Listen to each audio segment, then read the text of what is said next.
Bonsoir. Juste un petit mot pour vous dire bienvenue et saluer Alissa. Je voulais vous dire tout d'abord que tout a commencé par un reportage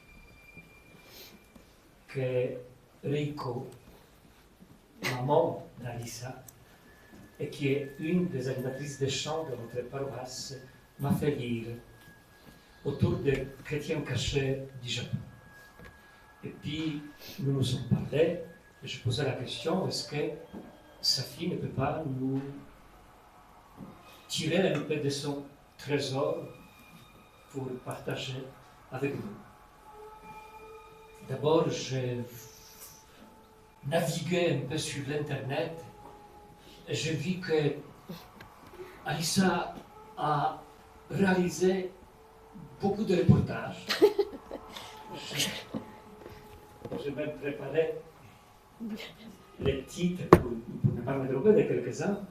Par exemple, le tsunami le plus meurtrier de l'histoire du Japon, ou des reportages sur les pygmées en Afrique, ou sur les Touaregs en Afrique, ou encore plusieurs reportages sur le Niger, et notamment sur l'uranium qui nourrit nos centrales nucléaires. C'est d'ailleurs un reportage qui a reçu le prix de la meilleure enquête, décerné par le syndicat des éditeurs de la presse magazine en 2015. Je demandais donc à Reiko si sa fille accepterait de nous parler des chrétiens cachés du Japon. Elle a dit oui. Et nous voici au rendez-vous. Merci Alissa d'avoir accepté. Merci de votre invitation. Merci beaucoup. Tirer de votre trésor pour partager avec nous. Merci, bonsoir à tous. Donc, comme l'a dit Père Stanislas, je suis la fille de Reiko Tonosaki qui est assise devant. Et donc, ma mère est japonaise et mon père est français. Et en fait, voilà, j'ai fait pas mal de reportages sur plusieurs thématiques. Et ce qui m'a amené à faire un reportage sur les chrétiens cachés, bon, je l'expliquerai en photo tout à l'heure, mais bon, disons que j'ai découvert cette histoire un peu par hasard, parce que j'ai fait un voyage donc, au sud de Nagasaki. Donc Nagasaki est au sud du Japon, et voilà, c'est par là que sont rentrés tous les navires portugais au XVIe siècle. Et c'est par là aussi qu'est rentré donc, le christianisme au Japon. Et comme j'étais en reportage sur pas cette thématique, mais autre chose, je suis tombée sur une île qui s'appelle, c'est un archipel, qui s'appelle l'archipel Goto. Et en allant sur cette île, donc au large de Nagasaki, je suis tombée un peu par hasard sur une sœur, qui s'appelle Sœur Yamada, donc, qui a commencé à me parler de l'histoire des chrétiens cachés. Et je ne vous cache pas que comme beaucoup de Japonais, je ne connaissais pas cette histoire. Je la connaissais extrêmement mal. Je n'avais même pas vu, je crois à l'époque, le film de Scorsese, que peut-être certains d'entre vous ont vu, qui s'appelle Silence, et qui est donc tiré du fameux écrivain japonais Shusaku Endo, et qui est à peu près la seule œuvre d'ailleurs au Japon aussi qui a fait connaître cette histoire au peuple japonais. Et donc a fortiori, j'imagine qu'en France, c'est très peu connu également. Et donc cette sœur Yamada, que je vais vous montrer en photo tant qu'à faire, a commencé à me dire qu'elle avait ses ancêtres, donc ses arrière-arrière-grands-parents. Donc là on se situe, je pense, vers le milieu du 19e siècle, ses grands-parents, ses arrière-arrière-grands-parents, donc qui avaient fui les persécutions. Et elle me raconte cette histoire, elle me parle pas beaucoup de détails parce qu'elle me dit que justement elle n'a pas entendu beaucoup de détails de ses ancêtres elle-même. Tout ce qu'elle sait, c'est qu'ils ont fui les persécutions et qu'ils sont morts, et qu'elle a été recueillie dans un couvent et qu'elle est ensuite devenue une sœur. Donc dans une église catholique qui est donc une église catholique comme il y en a beaucoup sur cet archipel. Et par contre, ce qu'elle me dit, c'est que voilà, sur cet archipel, il y a beaucoup de traces de chrétiens cachés. Et donc c'est à partir de là que moi, je vais commencer à faire un peu mes recherches. Donc je vous situe là en photo, voilà. Donc on est... Attendez, je mets la carte du Japon quand même, pour se situer. Voilà Nagasaki, donc Tokyo est ici. Et donc sur voilà, l'île tout au sud, à Kyushu, il y a Nagasaki. Ici, bon, on ne voit pas très clair, malheureusement, mais voilà, c'est Nagasaki en gros, en zoom. Et voilà, Nagasaki doit être ici. Et voilà, les îles Goto dont je vous parle, où je suis allée en premier. Donc, je ne sais pas si vous voyez, mais il y a des croix là. Oui. Et en fait, toutes ces croix indiquent des églises et des implantations, si vous voulez, chrétiennes anciennes. Donc, toute cette région-là, depuis donc, le XVIe siècle, ont été influencées par le christianisme. Donc, je découvre qu'il a été transmis par Saint François Xavier. Donc, dans les années 1500, il débarque au Japon en 1549 et il débarque à Nagasaki en 1550. Alors, voilà, Saint François Xavier, voilà, c'est un prêtre jésuite de Navarre, voilà, qui a fondé la Compagnie de Jésus et qui vient de Goa, donc des Indes, avec un samouraï qui s'appelle Yajiro. Donc ça, c'est une histoire assez étrange parce que déjà à Goa, il rencontre par hasard un japonais qui n'est pas converti encore, mais qui a fui apparemment un crime, voilà, qu'il a commis. Donc c'est un criminel en fuite et un samouraï. Et donc il rencontre Saint François Xavier parce qu'apparemment il en a entendu parler. Il a entendu parler de parce que c'est déjà comme un saint, il a fait beaucoup de miracles, enfin tout le monde parle de lui déjà aux Indes. Et on a très peu d'informations sur ce monsieur Yajiro, on ne connaît même pas son nom en entier. Je crois que j'ai trouvé une photo sur internet, enfin c'est même pas une photo, voilà, il est là, on ne voit pas très bien. Donc voilà Saint François Xavier et Yajiro.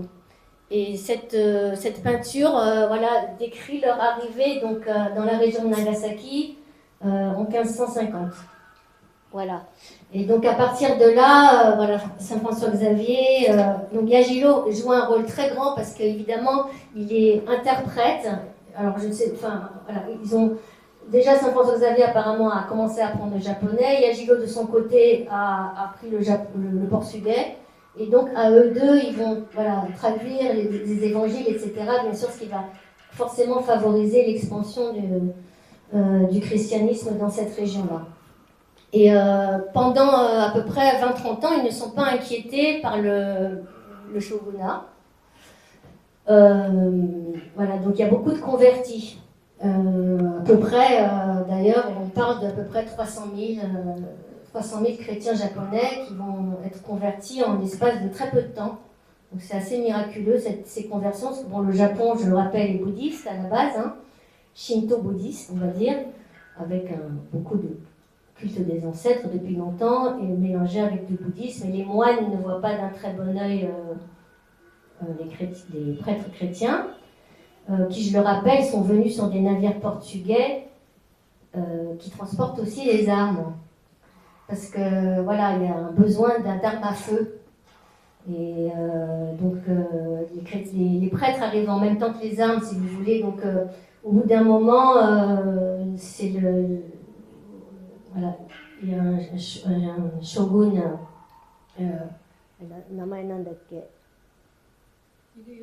Hideyoshi, merci. Donc Hideyoshi qui va accéder au pouvoir.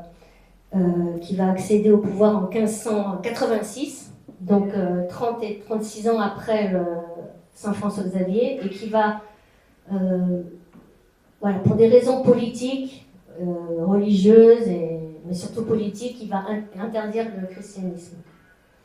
Et au début, c'est une interdiction, mais voilà, il tolère encore quelques chrétiens, et petit à petit, il va mettre en place malheureusement une politique de répression sanglante, avec des tortures, etc.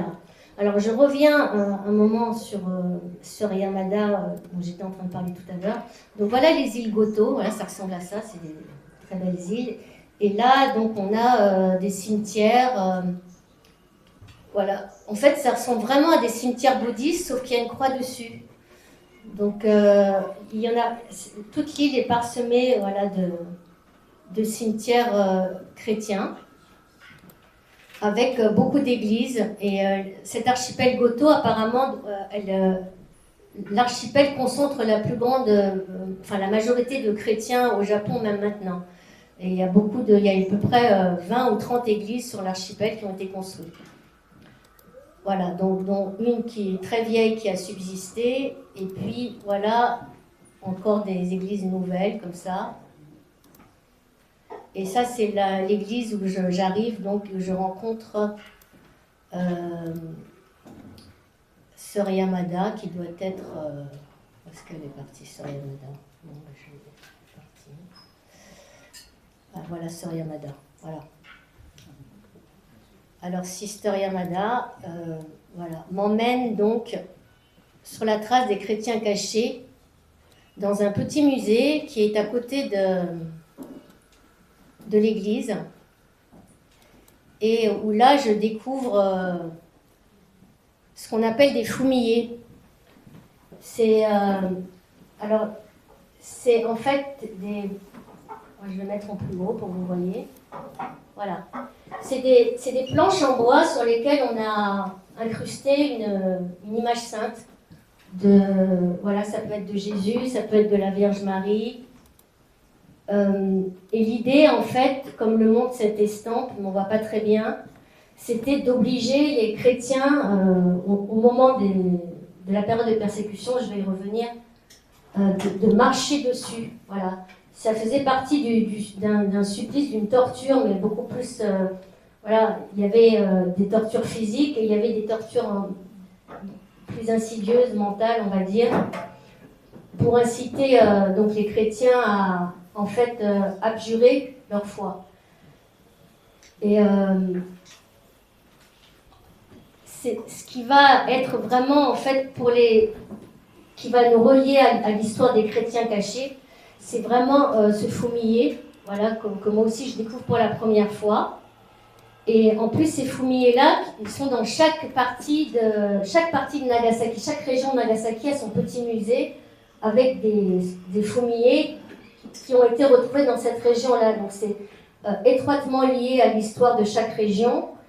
Et c'est assez terrible parce que bon, j'ai pas pu les mettre tous, mais j'en ai vu certaines où il y avait vraiment l'empreinte presque des pieds. On voyait que ça avait été piétiné maintes et maintes fois et forcément dans une douleur terrible. Et voilà, dépendant des gouverneurs des régions, parce que voilà, chacun avait sa manière de gouverner, il y avait des gouverneurs plus ou moins cruels, et les plus cruels mettaient à mort, exécutaient les gens qui ne voulaient pas abjurer, quoi. Donc c'était devenu presque une question de survie. Mais voilà, c'est là où ça nous relie à l'histoire des chrétiens cachés, c'est que voilà, pour survivre, il fallait piétiner cette image sainte. Alors il faut se mettre à la place d'un chrétien qui est confronté à cette je ne sais pas comment on appelle, c'est même pas confronté à cette torture, si vous voulez, et qui abjure une fois pour avoir la vie sauve, parce que tout simplement il est trop faible pour supporter la torture, parce que certains ne voulaient pas et mouraient en martyr, mais c'était pas tout le monde qui pouvait mourir en martyr, vous voyez. Donc, et ceux qui ont survécu, parce que cette persécution a duré 250 ans, ce sont finalement les gens qui ont quelque part abjuré une fois ou plusieurs fois, et qui vont devoir vivre avec cette honte, avec cette culpabilité, avec cette douleur. Et c'est ça qui fait vraiment l'identité du chrétien caché japonais qui je pense, n'existe nulle part ailleurs, vous voyez. Et donc, bon, ça, j'ai mis très longtemps, moi aussi, à le comprendre. Mais disons que voilà, c'est comme ça que je rentre dans l'histoire, et aussi avec ces statuettes-là. Voilà, il y en a beaucoup de sortes aussi. mais c'est ce qu'on appelle des Maria Canon. Et moi, je n'ai jamais entendu parler de ce nom avant. Et je lis les explications dans le petit musée où ils disent qu'en fait, les chrétiens, donc, comme son nom l'indique, étaient cachés, mais ce n'était pas forcément caché physiquement dans des grottes, etc. Il y en avait qui étaient cachés physiquement, mais ils ne peuvent pas rester cachés pendant 250 ans, c'est pas possible. Donc, la plupart, en fait, étaient dans leur maison. Et quand il y avait des tournées des gouverneurs, voilà, ils venaient régulièrement pour les faire piétiner, les fumiller, et voilà, pour vérifier qu'ils n'étaient pas retournés à leur foi chrétienne. Donc, ils étaient obligés en surface de mimer, voilà, le fait qu'ils étaient bouddhistes, parce qu'on leur demandait d'être bouddhistes. Ils étaient obligés d'être inscrits dans un temple bouddhiste. Mais au fond d'eux-mêmes, dans leur cœur, ils restaient chrétiens. Voilà. Donc c'est pour ça, cette appellation de chrétien caché, c'est plutôt être chrétien en secret. C'est ça vraiment que ça veut dire au fond. Et pour rester chrétien caché, ils ont créé un subterfuge, si vous voulez, avec ces canons. Donc la canone, c'est une déesse de la miséricorde bouddhiste. Hein. C'est ce qu'on appelle une bodhisattva. Donc il y a dans tous les foyers japonais. Et petit à petit, ils ont pris cette image de la déesse de la miséricorde et ils l'ont transposée, si vous voulez, en Vierge Marie pour eux. Et d'où le nom de Maria Canon. Et en fait, comme ça a duré 250 ans, donc il y a eu des évolutions. Apparemment, moi j'ai cherché un peu, c'est à partir du XVIIe siècle qu'on a commencé à voir les premières Maria Canon. Et on les a fabriquées, etc. Enfin, beaucoup venaient déjà de Chine. Et en fait, derrière, souvent, les Maria Canon, on voyait qu'il y avait une croix ou un indice chrétien qui était marqué dessus. Et donc les chrétiens, chez eux, voilà, ils faisaient mine, elle était posée sur un autel bouddhiste. Et en fait, quand les chrétiens cachés priaient devant elle, ils priaient la Vierge Marie. Alors, voilà. Donc, je découvre ça.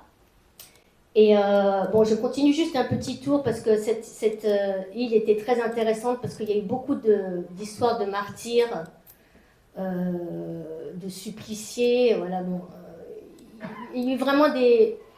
Je ne vais pas trop insister parce que c'est un peu hardcore, mais des supplices physiques où, à côté de cette église-là, il y a eu 200 chrétiens qui ont été enfermés dans 20 mètres carrés, dans une espèce de cage de 20 mètres carrés. Ils ont dû rester 8 mois. Donc 8 mois debout dans 20 mètres carrés. C'était un supplice horrible qui a eu lieu en 1868, donc tout à la fin, juste avant que vraiment l'interdiction du christianisme soit tombée.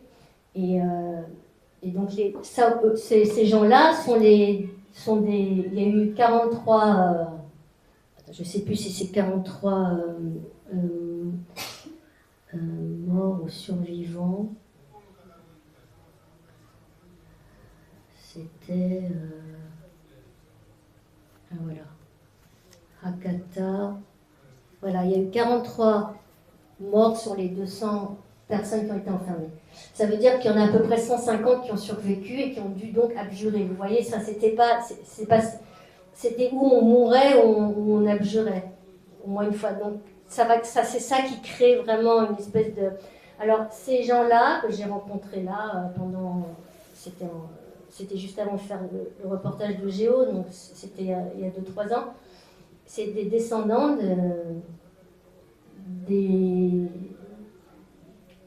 gens leurs arrière-grands-parents faisaient partie des 43 suppliciés qui sont morts, mais eux, ils connaissaient l'histoire de leurs ancêtres et ils sont rentrés dans l'église. Alors, entre-temps aussi, évidemment, dans ce musée, on parle de cette figure éminente qui est Bernard Petitjean. Qui est des missions étrangères de Paris et qui arrive au Japon, que je ne me trompe pas, en 1865. Voilà. au moment où ça commence, voilà, le Japon commence à rouvrir, mais pas complètement, parce que pendant 250 ans, il y a eu des persécutions chrétiennes, mais pendant 250 ans aussi, le Japon a été complètement fermé à l'extérieur. C'est-à-dire qu'il n'y avait plus aucun bateau, il n'y avait plus aucun étranger, c'était complètement replié, fermé. Et Bernard Petitjean, donc évidemment à Rome, à Paris, etc., ils entendent parler de ces persécutions, mais ils pensent qu'il n'y a plus aucun chrétien vivant au Japon, parce qu'ils se disent c'est pas possible, en 250 ans, en plus il n'y a plus de prêtres. Donc ils ne peuvent pas concevoir que la foi continue à être transmise sans prêtre, ni église, ni Bible. Parce que comme tout ce qui était chrétien a été automatiquement détruit, personne ne pouvait prendre le risque de garder une croix ou un rosaire ou quoi que ce soit. Voilà. Et donc Bernard Petitjean arrive au Japon et il se dit, ils ont entendu parler, donc le supplice entre guillemets le plus connu, c'est les 26 martyrs de Nagasaki. Dans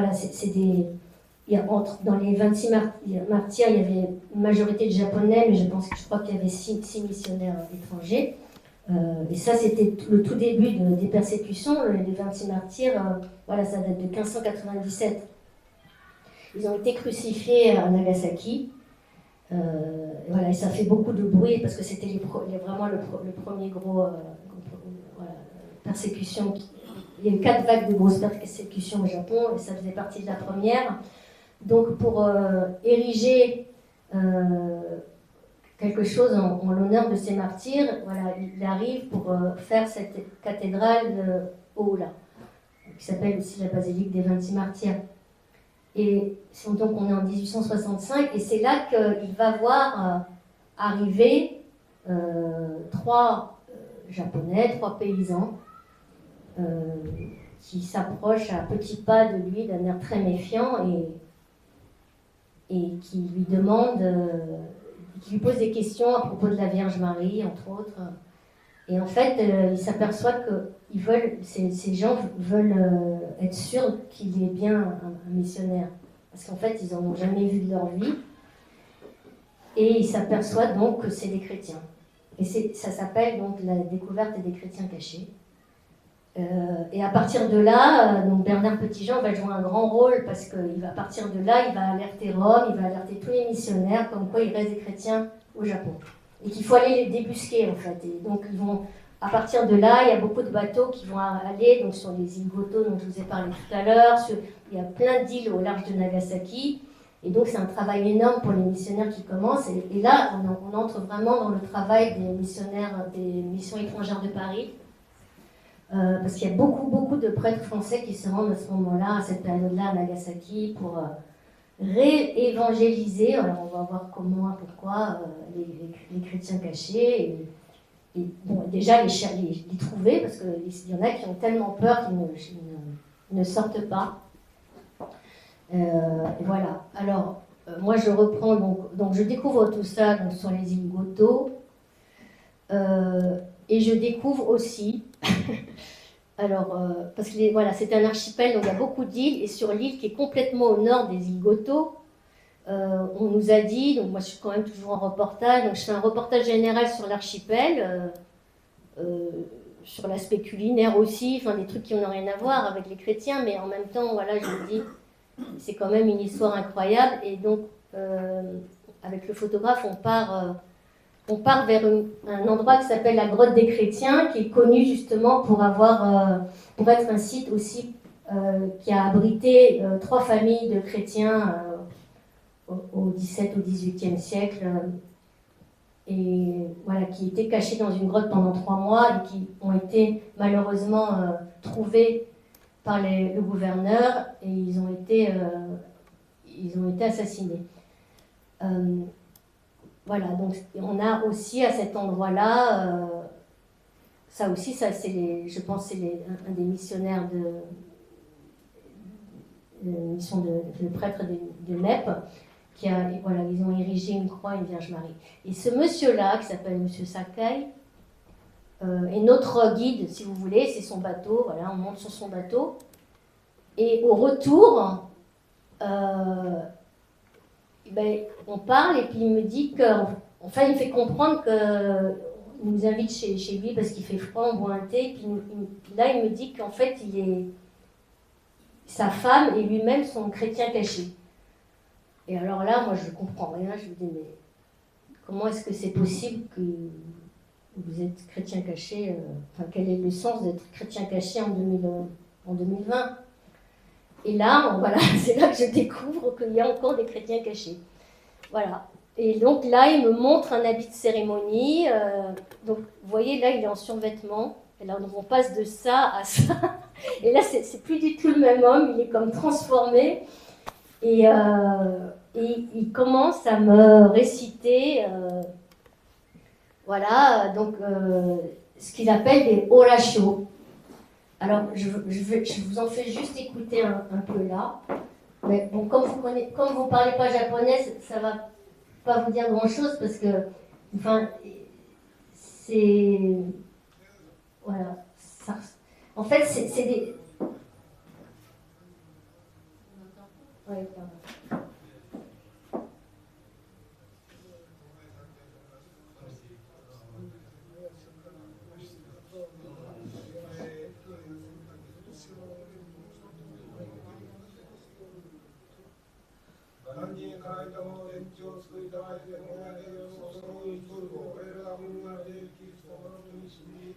En fait, en gros, même pour quelqu'un qui parle japonais, on ne comprend rien. Voilà. C'est complètement inintelligible. Et en plus, il le dit d'une manière très murmurante, vraiment presque à voix basse. Et il me dit, ben, c'est normal que vous ne compreniez rien parce que c'est du mélange de portugais, de latin et de japonais. Et ça s'appelle des orachos. C'est un terme que je n'ai jamais entendu auparavant, qui n'est pas du tout utilisé, à part par les chrétiens cachés, et qui est la déformation du latin oratio. Voilà, donc en japonais, ça fait oracho. Et en fait, ces prières-là, ben, elles datent de 420 ans, ben, du temps de Saint François Xavier. Ben, c'est ça, en fait, parce que, voilà, il m'explique que, ben, alors il y a eu beaucoup de déformations, forcément, mais eux, ils sont attachés, voilà, alors, voilà, ils commencent à me dire, ben non, moi, je ne vais pas à l'église, hein. Moi, je suis attachée à la religion de mes ancêtres qui étaient chrétiens cachés. Voilà. Et donc, enfin, c'est très flou pour moi aussi, tout ça. Donc, alors, je dis, bon, c'est incroyable. Je me dis, bon, il faut que je creuse ce sujet des chrétiens cachés, voir s'il y en a d'autres, etc. Parce que bon, il n'est pas très bavard, le monsieur. Ils m'ont dit pas plus. Il y a juste quelque chose qui me marque, c'est qu'il fait le signe de croix à l'envers, enfin, c'est-à-dire qu'il fait de gauche à droite, voilà. Il se signe de cette manière-là aussi, c'est très, ouais, orthodoxe, voilà. Et pareil, il se dit, ben oui, c'est comme ça qu'on a appris et c'est comme ça que ça s'est transmis de génération en génération sur ce petit bout d'île. Donc bon, je rentre à Paris et tout, là je raconte cette histoire à ma maman. Et surtout, donc, avec les Maria Canon. Et c'est là qu'elle me dit, mais oui, on a une Maria Canon à la maison. Voilà. Et alors là je tombe des nues, hein, parce que moi, il me dit, oui, je t'avais dit et tout. J'ai dit, même si tu me l'as dit, j'ai jamais... je savais même pas ce que c'était, quoi. Donc, et comme ma mère a une commode, elle a tout plein de reliques religieuses, donc c'est très beau... Vous pouvez le regarder après, un crucifix avec des décorations japonaises. Bon. Et au milieu de tout ça, caché derrière, voilà, il y avait cette Maria Canon que je n'avais jamais remarquée. Et je vous la montrerai bien sûr après la conférence. Mais voilà, donc vous voyez qu'elle est, voilà, avec sa fleur de lotus. Donc c'est bien une Canon bouddhiste. Elle a un panier avec un poisson dedans. Merci. Et puis derrière, il y a une croix. Et c'est pas une réplique, hein, je pense que c'est vraiment, je ne sais pas la dater malheureusement. Je suis en train d'essayer de voir si je peux faire des recherches supplémentaires, mais pour l'instant, en tout cas, j'en ai pas vu des semblables. Mais ça va être vraiment pour moi le départ d'un autre reportage avec en plus une volonté, si vous voulez, de savoir d'où elle vient. Parce que tout ce que c'est ma maman, c'est qu'elle a été léguée par sa grand-mère, donc mon arrière-grand-mère, Yoshiko Toyosaki, hein, qui est décédée en 1963, je crois. Voilà. Donc qui n'est malheureusement plus de ce monde. Et donc on ne sait rien en fait de ce côté-là. C'est-à-dire que, et c'est ça parce que, bon, là, je sais évidemment que du côté de ma mère, ils sont catholiques, chrétiens, mais pour moi, c'était des conversions récentes. Enfin, ça datait du XXe siècle. Et là, je commence à me dire que si ça se trouve, voilà, dans la famille, il y avait éventuellement des chrétiens qui dataient de beaucoup plus longtemps que ça et qui donc ont probablement, enfin, s'il y a une Maria Canon, ça veut dire qu'ils étaient là au moment où on ne pouvait pas pratiquer le christianisme de manière libre. Et donc là, voilà, ça me parle évidemment de savoir vraiment l'histoire de cette statuette. Voilà, et c'est là que je repars donc pour un autre reportage, donc là dans la région de Nagasaki. Alors, et je pars, donc là, je me rends à Nagasaki, dans la ville. Et je rencontre d'abord, donc voilà, je veux vous. Maintenant qu'on. Ah ben tiens, voilà, ça c'est on la voit peut-être mieux à l'écran, comme ça. Voilà. Et derrière, il y a cette croix qu'on voit très très bien, qui est gravée comme ça. Alors, Nagasaki de nos jours, ça ressemble à ça, voilà. Et voilà la cathédrale de Urakami, qui a été détruite par la bombe atomique aussi. Donc il y a vraiment ce quartier-là a subi vraiment tous les affres du destin. Alors, tout le quartier d'ailleurs derrière la cathédrale, c'est le quartier d'Urakami justement, et c'est le plus grand, c'est le cœur chrétien du Japon. C'est là où vraiment c'était le grand quartier chrétien. Et d'ailleurs, moi, je vais, au début du reportage, je me rends à la mairie de Nagasaki pour avoir comment ça s'appelle, pas les cartes de séjour, qu'est-ce que je raconte, les actes de naissance des parents de Yoshiko Toyosaki qui a légué cette statue. Et je découvre quand même, voilà, que ses parents habitaient Urakami. Voilà. Donc déjà, il y a des grandes chances pour qu'ils aient été chrétiens. Ils aient été chrétiens, mais bon, je n'ai pas d'autres informations. En tout cas, c'est un grand quartier chrétien, voilà, avec toute cette histoire aussi de bombes atomiques. Ça, c'est Bernard Petitjean. Et c'est, voilà, avec la découverte des chrétiens, voilà. Et puis, voilà, ça c'est la... Alors, Bernard Petitjean est mort à Nagasaki. Et donc, il a été enterré dans son corps, et voilà, dans cette basilique des 26 martyrs qu'il a fait construire. Il est très très connu, hein, tout le monde le connaît. Alors, voilà le monument des 26 martyrs.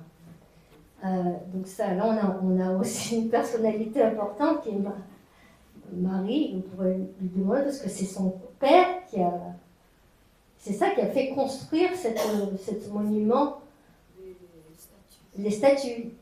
Son père a fait construire les statues des 26 martyrs. Alors, ah oui, non, ça c'est encore trop tôt. Voilà.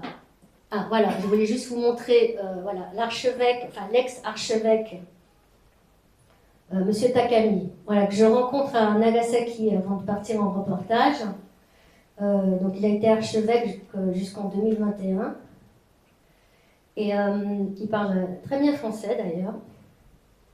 Et on parle des chrétiens cachés parce que je voulais avoir son avis en tant que chef religieux, etc., sur la question des chrétiens cachés. Et il me raconte une histoire, il me parle d'un sanctuaire chrétien. Donc déjà, quand on dit sanctuaire chrétien, ça sonne bizarre, parce que normalement, un sanctuaire, c'est un sanctuaire shinto. Quand on dit sanctuaire, il y a ces temples bouddhistes, sanctuaire shinto. Et là, il me dit qu'il y a un sanctuaire chrétien à Sotome, donc c'est une région à peu près 200 km de Nagasaki, sur la côte. Et tous les ans, à la Toussaint, ils célèbrent une fête et un rassemblement de chrétiens cachés au sanctuaire. Et il me dit, ben, voilà. Et moi, évidemment, bon, j'avais déjà l'information et je dis, bon, ben, évidemment, je vais me rendre là-bas pour essayer de rencontrer d'autres chrétiens cachés. Et il me dit, oui, oui, allez-y, parce que lui-même, il s'y est rendu en 2000 et il a rencontré un certain Murakami, monsieur Murakami, chrétien caché, qui a récité les Borachos que je vous ai fait écouter tout à l'heure. Et pour lui, qui ne connaissait absolument pas, c'est en écoutant ces chants qu'il a commencé à comprendre vraiment qu'il y avait un lien entre catholiques et chrétiens. Alors, bon, là, en fait, on entre dans c'est pas une problématique, mais disons que c'est un sujet assez délicat au Japon. En fait, pour des raisons, voilà, que aussi j'ai un peu du mal à comprendre, il y a une sorte de scission, en fait, qui s'est faite entre chrétiens cachés et catholiques. D'ailleurs, quand on dit chrétien au Japon, ça dénomine les chrétiens cachés, et tous les autres, c'est catholique. Donc, ceux qui vont à l'église, etc., c'est catholique. Et quand on dit chrétien, ça parle des chrétiens cachés. Et il n'y a pas de lien, en fait, bizarrement. Alors que c'est la même souche. On est bien d'accord que c'est la même souche. Et donc, M. Takami, lui-même, est bien embêté, parce qu'il ne sait pas non plus pourquoi... Voilà, on est en 2020, vous voyez, donc entre la découverte des chrétiens cachés en 1865, là, il y a eu 200 et quelques ans qui sont passés, hein, c'est ça. Voilà, il y a eu... c'est ça, non, je me suis trompée. Non, hein, c'est ça. Il y a eu une réévangélisation, mais il m'explique que... il y a eu tellement de déformations, en plus selon les îles, etc., qu'ils ont eu beaucoup de mal en fait à récupérer un certain nombre de chrétiens cachés en gros au sein de l'Église.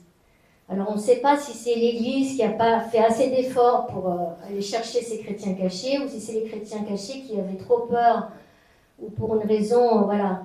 Donc lui-même ne sait pas trop expliquer ça, mais il me dit juste que c'est dommage, voilà. Parce qu'on est bien d'accord que c'est la même souche. Et que s'il n'y avait pas eu de persécution, voilà, il n'y aurait pas eu de division, voilà, entre catholiques et chrétiens cachés. Bon, sur ce, voilà, moi je vais au sanctuaire ici. Et donc voilà, c'était un sanctuaire comme il y en a beaucoup au Japon. Et là, je rencontre Murakami, le fils, voilà. Parce qu'entre-temps, son père est mort. Et Monsieur Murakami, donc, me tend sa carte de visite et il y a marqué dessus « Prêtre des chrétiens cachés du village de Kurosaki ». Voilà, il est prêtre de chrétiens cachés. Et donc là, j'apprends que, voilà, il y a encore des prêtres qui... Voilà. Donc, il y a une communauté de 40 chrétiens cachés dans ce village qui compte à peu près... je crois 2000 âmes, 2000 habitants. Donc c'est pas beaucoup, mais quand même 40 chrétiens cachés, si c'est beaucoup, je pense, je trouve dans les années, enfin on est dans les années 2021. Et à partir de là, donc il va me raconter un peu l'histoire de ce sanctuaire, où voilà, chaque année ils se réunissent. Et donc là vous voyez qu'on retrouve la Maria Cannon, une autre bien sûr qui appartient à M. Murakami.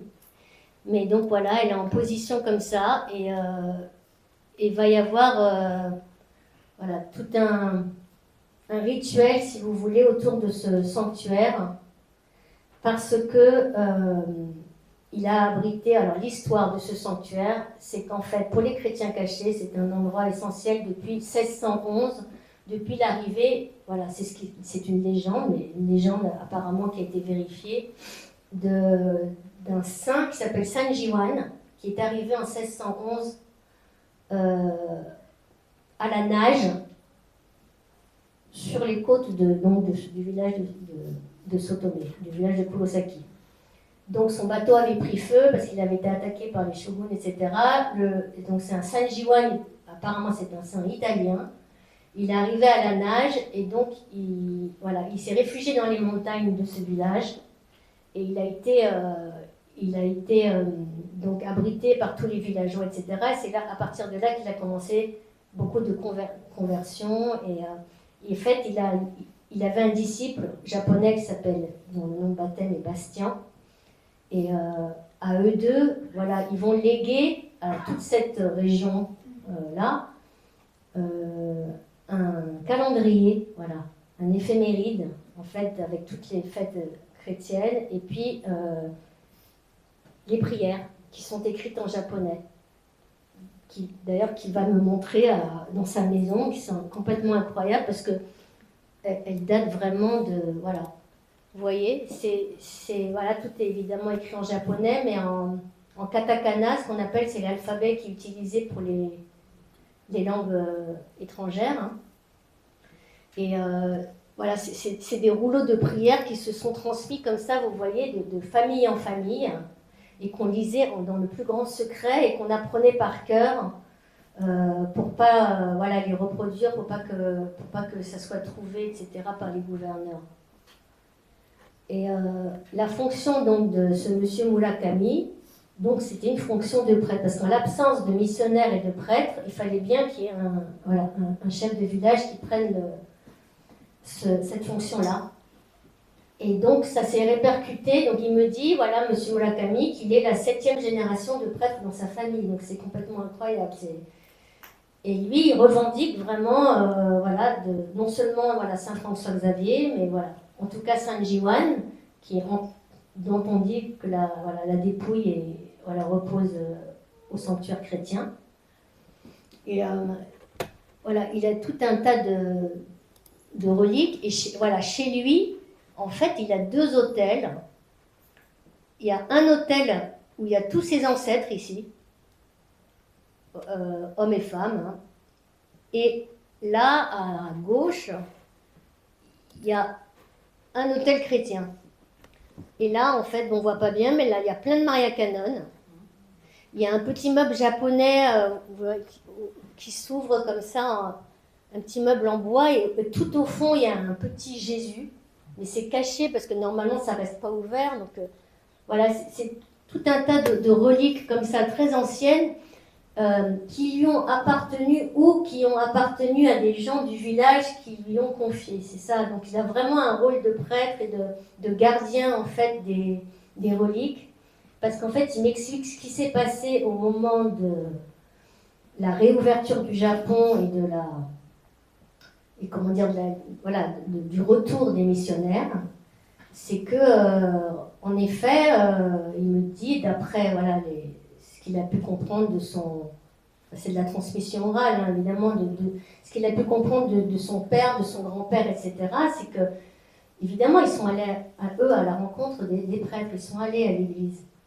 Mais il me dit, alors je pense que j'avais noté textuellement, voilà. Quand les prêtres sont revenus, nous les avons bien sûr rencontrés, mais on nous a dit qu'il fallait abandonner la pratique de la foi chrétienne telle que nos ancêtres nous l'avaient enseignée. Moi-même, je suis déjà allée à l'église, mais je n'ai vu que des gens chanter gaiement les louanges du Seigneur. Cela n'a pas résonné dans mon cœur. Et en fait,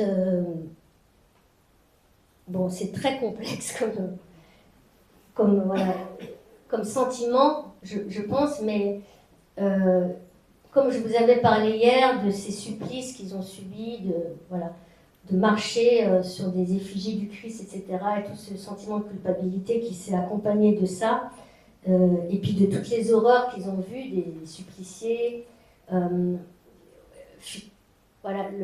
évidemment, toujours le Christ, pour eux, je pense, est une image miséricordieuse. Ils ne remettent pas ça en question, mais le fait d'aller dans les églises, vous voyez, il faut se mettre à leur place. Alors, ils sont abandonnés en quelque sorte en 250 ans. Il n'y a pas un prêtre, pas un missionnaire.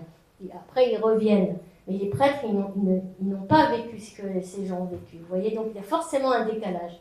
Et je pense que c'est ça qui va faire que, malgré tous les efforts de part et d'autre, il y a deux routes comme ça qui vont se créer. Parce que c'est vrai que il parle de, je ne sais pas ce qu'il a entendu les Alléluia, tout ça, ça fait pas du tout partie du registre des chrétiens cachés, enfin, tel que je l'ai entendu, par exemple. Et eux, voilà, ils avaient l'air de dire que c'était ça qui ne résonnait pas dans son cœur. Voilà.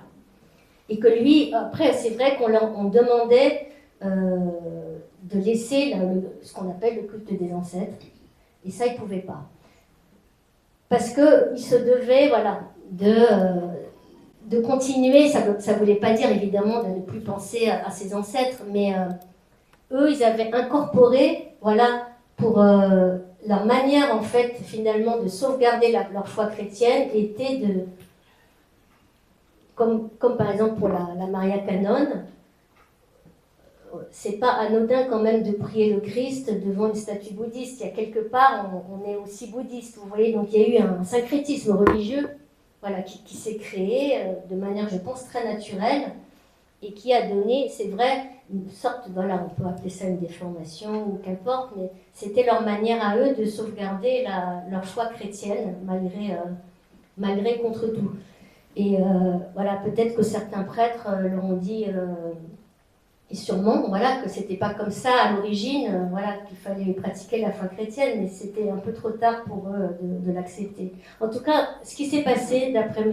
Murakami, il l'explique très bien, c'est que à partir de la fin du 19e siècle, et quand on rentre dans le 20e siècle, il y a trois franges qui se forment.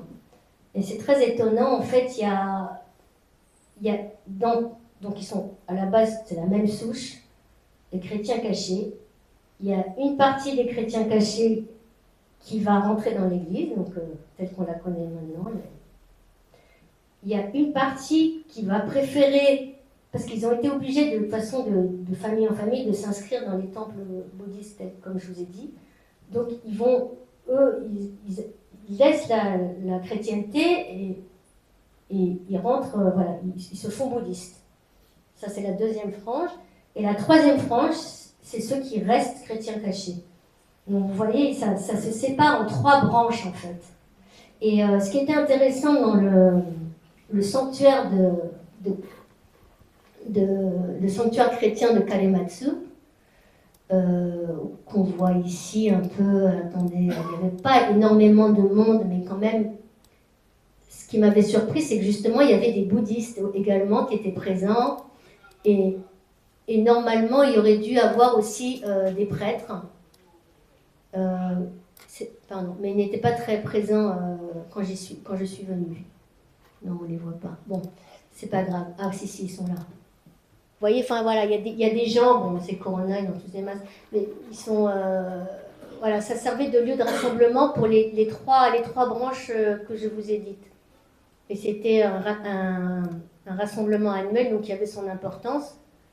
Mais il paraît que depuis 2021, le prêtre de l'église de la paroisse du village avait changé et que lui ne venait pas assister à ce rassemblement annuel des chrétiens cachés. Et ça on voyait que M. Murakami, quand même, ça ne lui faisait pas plaisir.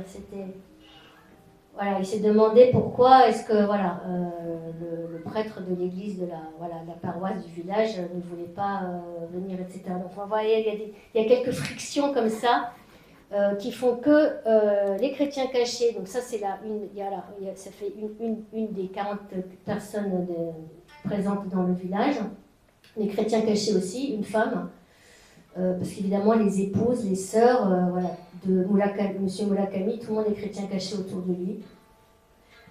Et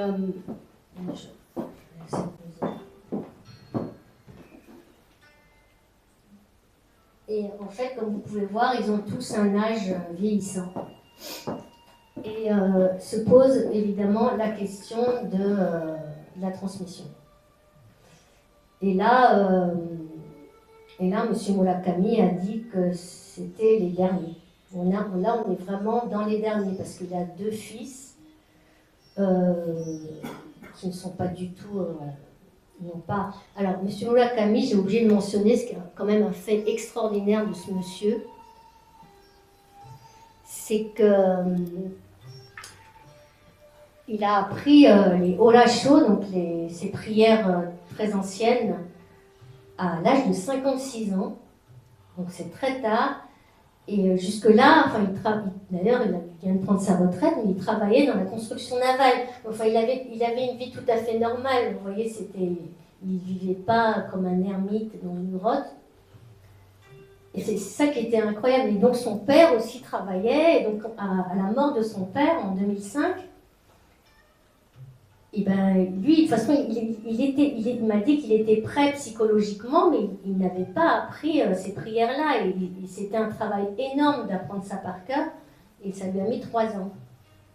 Les fameux Oracho, qui sont effectivement les prières originales de Saint François Xavier il y a 420 ans. Mais malheureusement, ces enfants ne sont pas prêts à faire cet effort. Enfin, voilà, c'est sûr qu'être chrétien caché dans le Japon moderne, c'est quand même un challenge. Et aussi, on ne les encourage pas beaucoup. Voilà. C'est ce que moi, j'ai trouvé un peu dommage. Voilà, qu'on parle de... Alors, c'était incroyable, justement. Donc, bon, ça, c'est au musée de Shusaku Endo. Donc, c'est le fameux écrivain qui a inspiré le film de Scorsese. Et avant le film de Scorsese, il y avait un film aussi qui s'appelle Silence de metteur en scène Shinoda, que je recommande aussi à tout le monde, qui est une version japonaise de Silence, qui est antérieure à la version de Scorsese, qui est vraiment très très belle.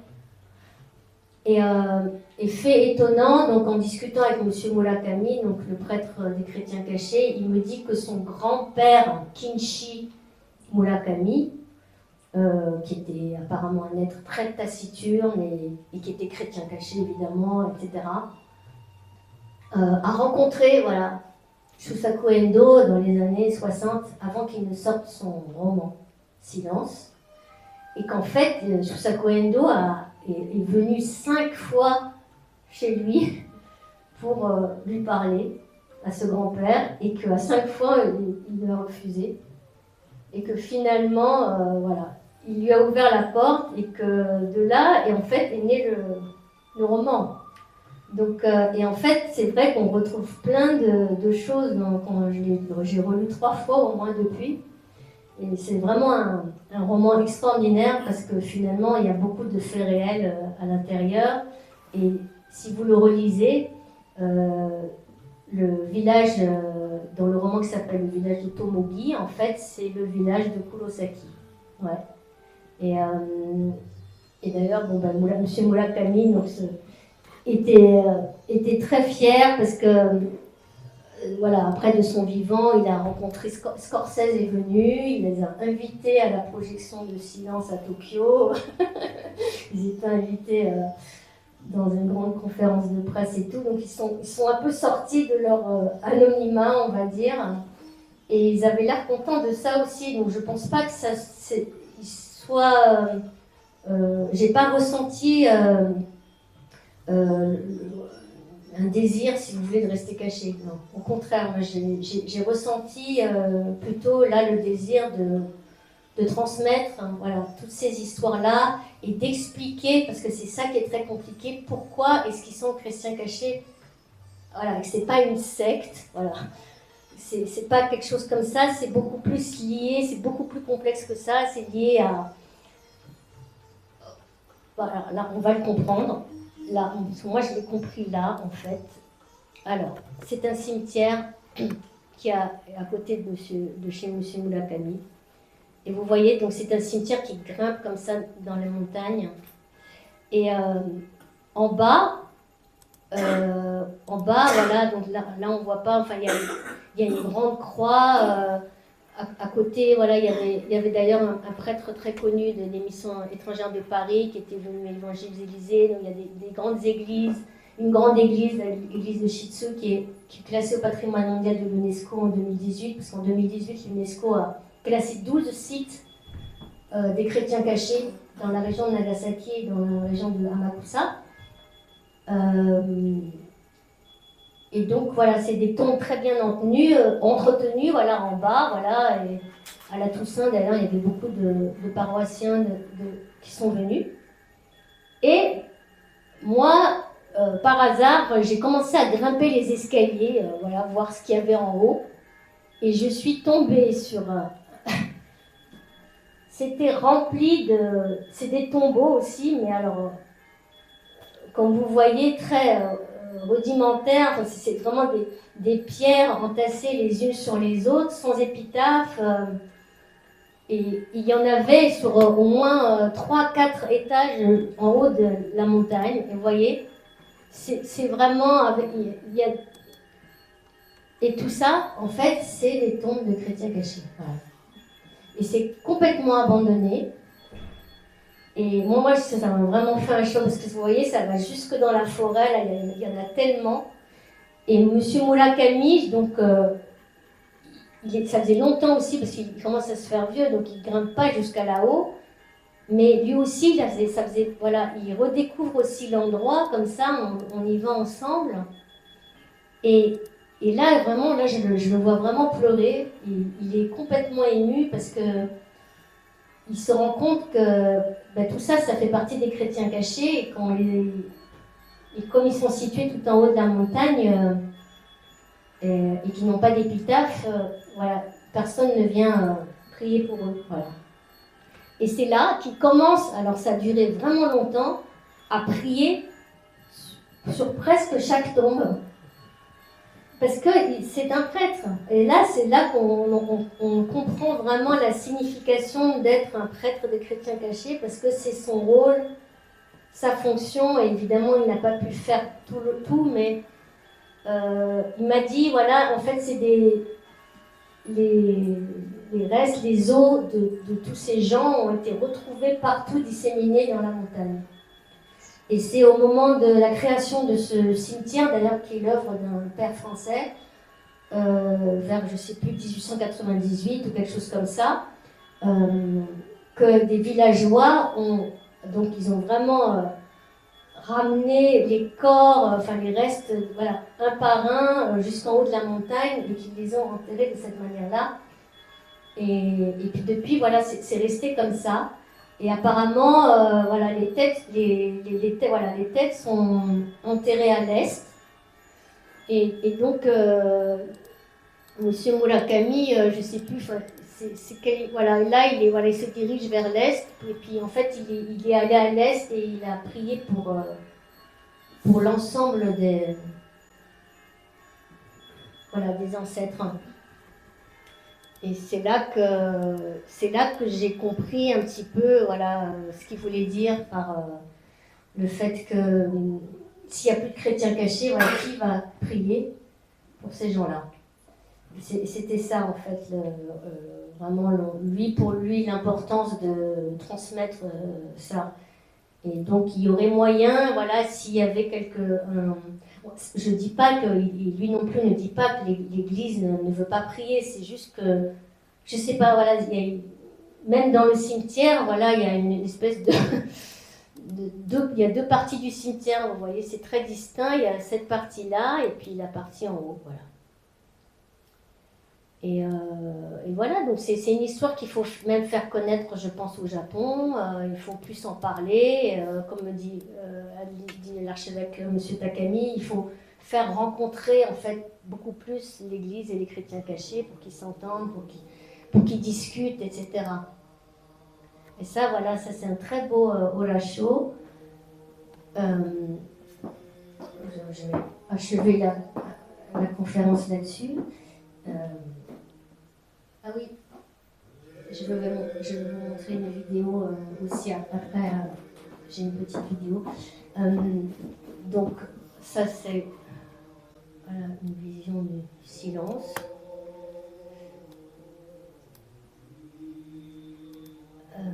Voilà, tout ça c'est des villages de chrétiens cachés. Hein,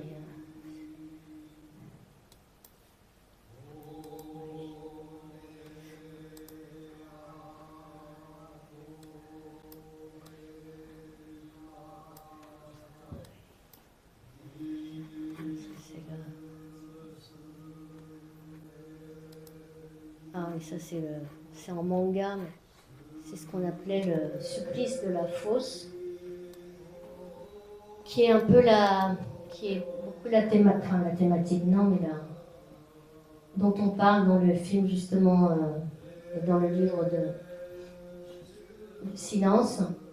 voilà, qui était aussi une torture affreuse infligée aux chrétiens et qui avait fait abjurer notamment un prêtre portugais qui a réellement existé, donc Cristóvão Ferreira, qui était venu donc au Japon et qui s'était fait prendre, qui s'était fait faire prisonnier avec beaucoup d'autres chrétiens japonais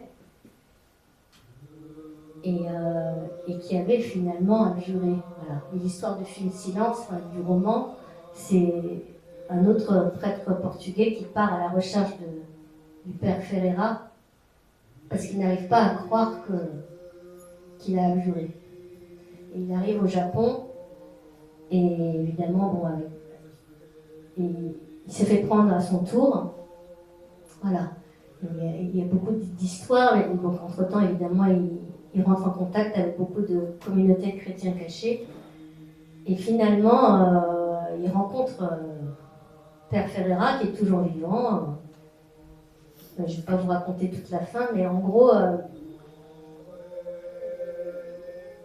il y avait des méthodes pour faire abjurer, voilà, même les plus forts. Donc il y avait cette supplice de la fosse, d'être suspendu. C'était pas en fait ce qui avait fait abjurer le père Ferreira, c'était le fait que s'il n'abjurait pas, voilà, tous les autres chrétiens japonais restaient suspendus pendant je sais pas, parce qu'en fait ils entaillaient derrière l'oreille pour que le sang s'égoutte petit à petit, donc c'était une torture qui pouvait durer des semaines.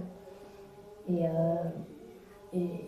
voilà, les gouverneurs très cruels du shogunat disaient au père, si vous n'abjurez pas, et bien les chrétiens resteront comme ça suspendus voilà, jusqu'à la mort. Donc voilà, c'était des techniques aussi comme ça, et c'est pour ça que Shusaku Endo, je pense que c'est, si vous voulez, bon, bien sûr sur internet et tout, il y a des choses, je pense, mais je pense que ce roman, c'est celui que je recommanderais le plus pour vraiment comprendre, parce que Shusaku Endo, en fait, j'ai découvert après, donc lui, il était catholique déjà, donc ce qui est incroyable dans son écriture, c'est qu'il se met vraiment à la place des missionnaires étrangers. On dirait presque ce que c'est d'ailleurs un étranger qui a écrit ce livre, c'est absolument incroyable.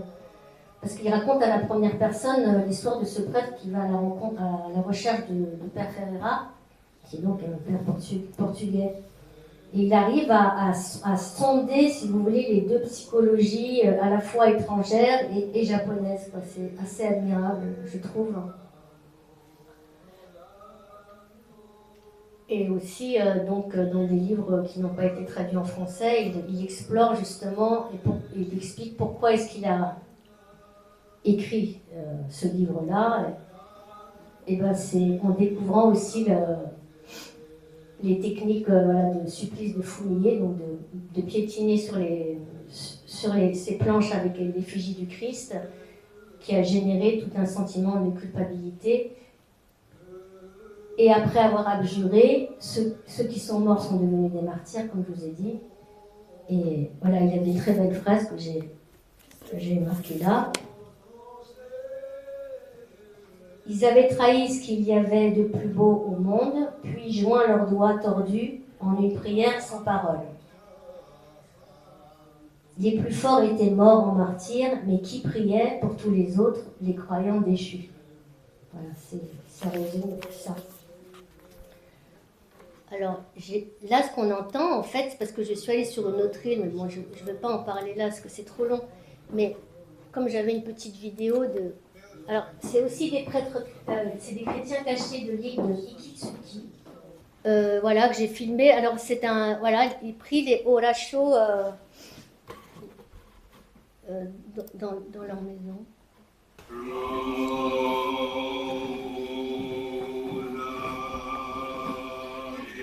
Donc ça, c'est Laudate en latin, hein, c'est ça, Laudate Deo. Louange à Dieu, j'ai vérifié.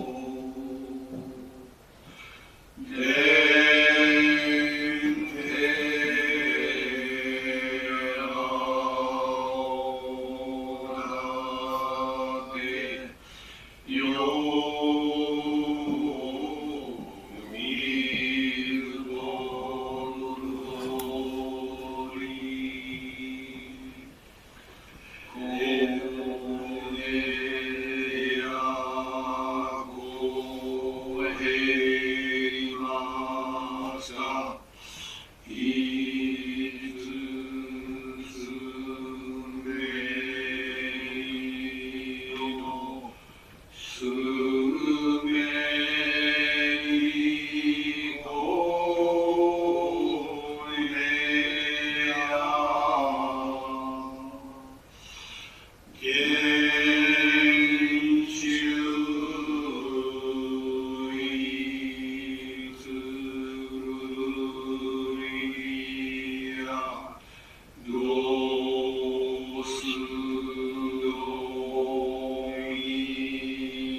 bien, merci beaucoup pour votre attention.